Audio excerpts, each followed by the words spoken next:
அடுத்து கொஞ்சம் பீட்ரூட்டு. எனக்கு அந்த கலரிங் வரணுங்கிறதுக்காகவே நான் பீட்ரூட் தரேன். ஓகேவா? உங்களுக்கு இது வந்து ஆப்ஷனல் தான், நிறைய பேர் போட மாட்டாங்க, ஆனால் நான் யூஸ் பண்ணுவேன். அப்போ எப்படிங்க உங்கள் முகம் இருக்கும், உங்களோட ஜடை இருக்கும், அளவு இருக்கும்லாம் கேட்காதீங்க.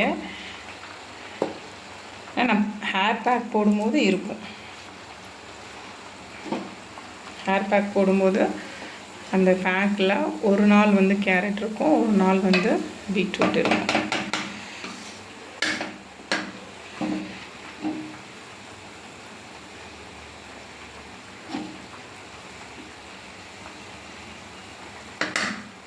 இப்போ லாஸ்ட்டுக்கு முன்னாடி நம்ம வெட்டி வேற சேர்த்துக்குவோம். உங்களுக்கே நல்லா தெரியும், எண்ணெய் வந்து நல்லா வாசமாக இருக்கணுங்கன்னா வெட்டி வேர் ரொம்ப ரொம்ப யூஸ்ஃபுல்லாக இருக்கும்.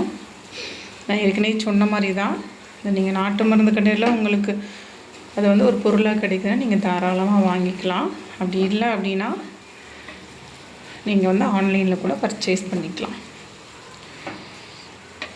நான் வந்து மீஷோவில் தான் வாங்கினேன். ஒரு 80 ருபீஸோ என்னமோ தான், கொஞ்சம் தான் அதில் எடுத்து நான் போட்டிருக்கேன்.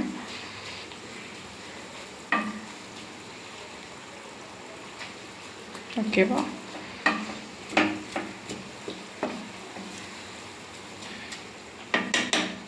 கடைசியாக கருஞ்சீரகமும் வெந்தயமும் போட்டுக்கலாம்.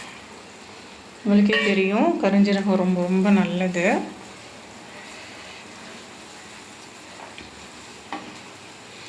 ஏன் நான் வெந்தயத்தை லாஸ்ட்டில் போட்டுறேன் அப்படின்னா, நம்ம நார்மலாக தாளிக்கும் போதே வெந்தயம் வந்து ரொம்ப ஹீட்டாக இருந்துச்சுன்னா உடனே கருகிடும்.